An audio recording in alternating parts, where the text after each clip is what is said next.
Hey, what is going on, guys? In this video today, we're going to be going over how to play better and win games in Fortnite Season 8. I've heard a lot of people say these past few days that Season 8 didn't really change Fortnite all that much. And at first glance, I could understand why people would think that. If you just glossed over the patch notes, there really wasn't anything in there that seemed absolutely game-changing.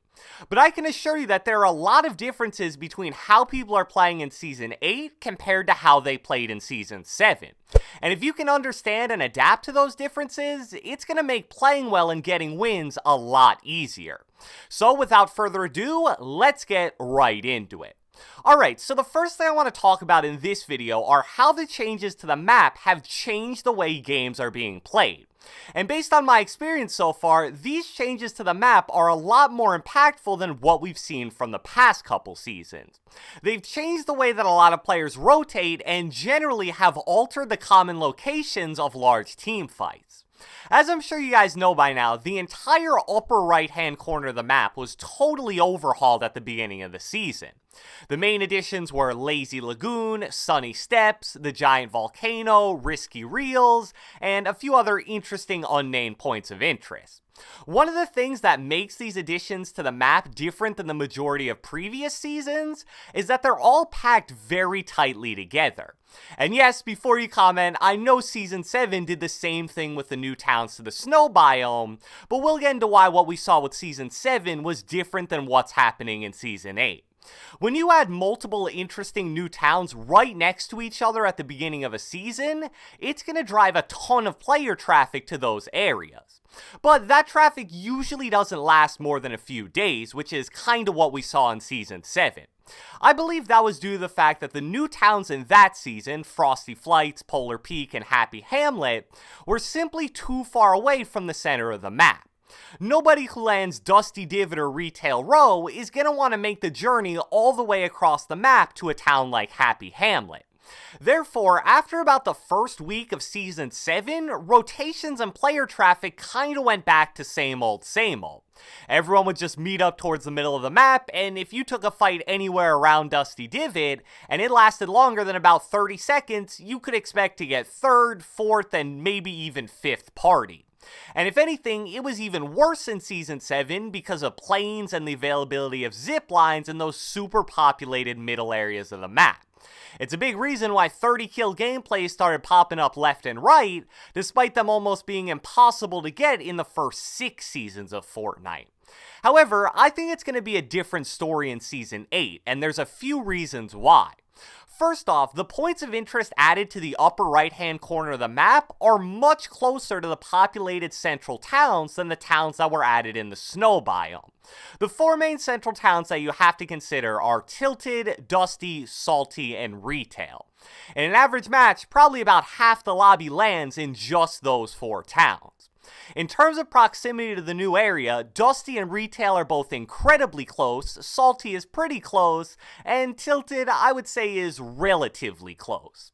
So now, what you're seeing in Season 8 is that instead of the winners of those 4 major towns just rotating to the middle of the map every single time, there's a lot more variety now.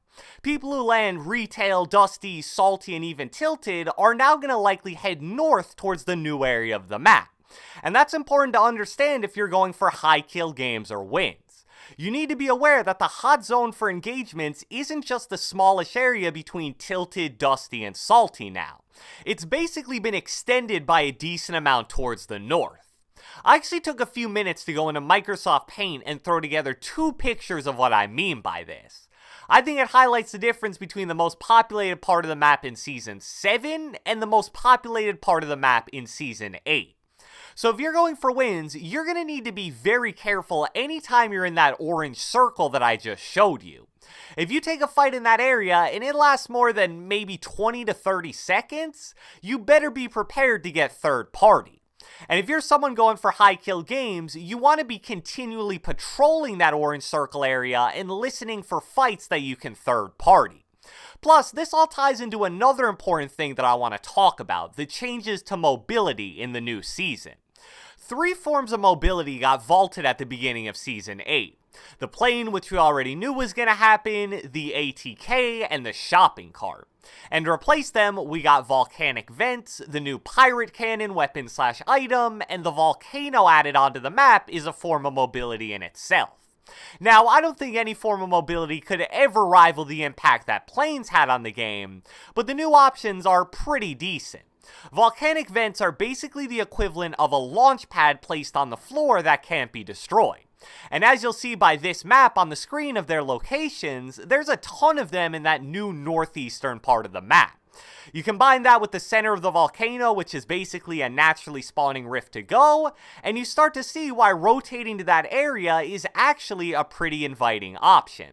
You could land somewhere like Retail or Dusty, clear out the town, take a volcanic vent to the volcano, clear that area out, and then take either a volcanic vent or the volcano itself back towards the middle of the map.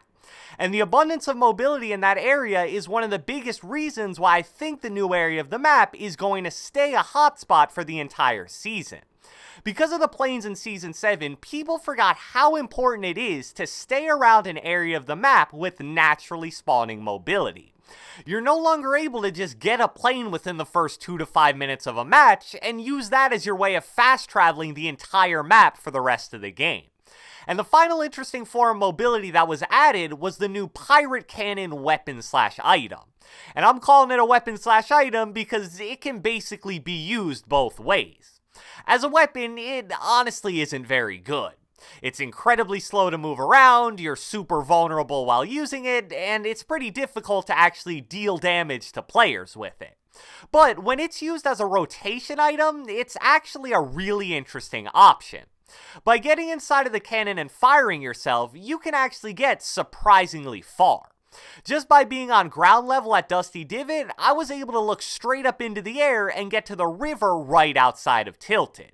So along with the volcanic vents and the volcano itself, that's another really valuable option for map rotation. Plus, another interesting change to mobility was the fact that almost all of the zip lines were removed from the middle of the map. Those zip lines were a major factor that made rotations from towns like Tilted to Dusty or Salty a lot faster. So that's yet another reason why I expected that area of the map to be considerably less populated than it was in Season 7. And it's why I've actually been landing in Retail Row for the majority of high kill games I've gotten in Season 8.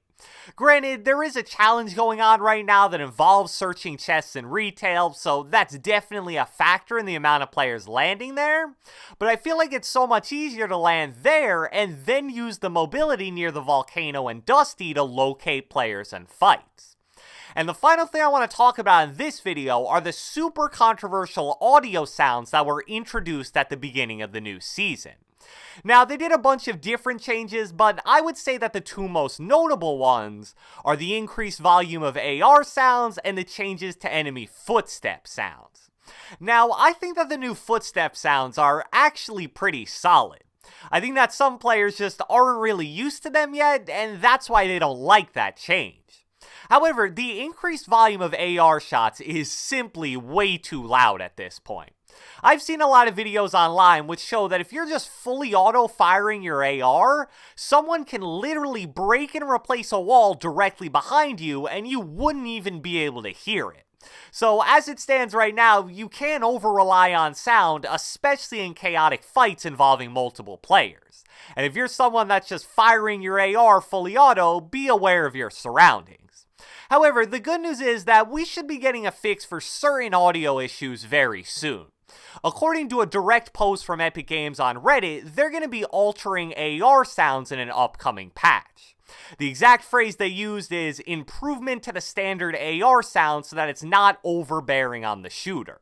Along with that, there will also be a few additional sound fixes involving footsteps.